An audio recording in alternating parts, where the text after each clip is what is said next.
நேரத்திலும் எக்காலத்திலும் சசிகலா மீண்டும் அதிமுகவில் நுழைய முடியாது.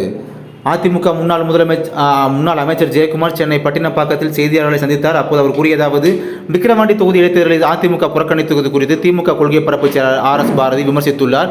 ஈரோடு கிழக்கு இடைத்தேர்தலில் பொதுமக்களை பட்டியலில் அடைத்தது போன்று அடைத்து ஜனநாயக படுகொலை திமுக செய்தது.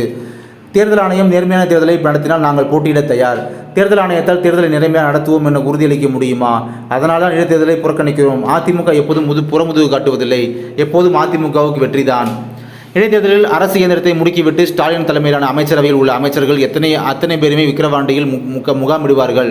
பணபலம், ஆர்ப்பலம், அதிகார துஷ்பிரயோகத்தை பிரயோகப்படுத்துவார்கள். அதனால் இந்த தேர்தலில் போட்டியிடுவது அதிமுக சக்தி, காலம், பணம் அனைத்தும் வீண். இந்த தேர்தலில் திமுகவின் அநியாயம், அக்கிரமம், அராஜகம் அனைத்தும் அரங்கேறும். அதனால் தேர்தல் புறக்கணிப்பு முடிவை எடுத்தோம். கட்சி நிர்வாகிகள் கூடி எடுத்த முடிவை காலமாக இரட்டை இலக்கி வாக்களித்த தொண்டர்களும் பொதுமக்களும் கடைபிடிப்பார்கள். அவர்களின் கை வேறு சின்னத்துக்கு வாக்களிக்காது. அவர்களும் தேர்தலை புறக்கணிப்பார்கள். சசிகலாவும் அவரது குடும்பமும் ஜெயலலிதாவால் வெளியேற்றப்பட்டவர்கள். சசிகலாவை மட்டும் ஜெயலலிதா திரும்ப சேர்த்து கொண்டார். அவர் கட்சியிலேயே இல்லை. அவருக்கும் அதிமுகவுக்கும் எந்த சம்பந்தமும் இல்லை. தொண்டர்களால் ஏற்றுக்கொள்ளப்படாத சசிகலாவை பொதுமக்கள் ஏற்பார்கள்.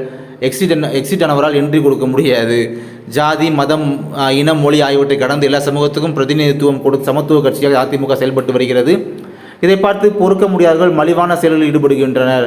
குழப்பவாதி, சந்தர்ப்பவாதி, சுயநலவாதியான பன்னீர்செல்வத்தை மக்கள் ஏற்க மாட்டார்கள். அரசியலில் அவர் ஒரு குறு நாவல். அதிமுக வரலாற்று சரித்திரம். தமிழகத்தில் பாஜகவுக்கு வாக்கு சதவீதம் ஏறாது. பாஜகவுக்கு தமிழகத்தில் இடமே கிடையாது. இவ்வாறு அவர் கூறியிருக்கிறார்.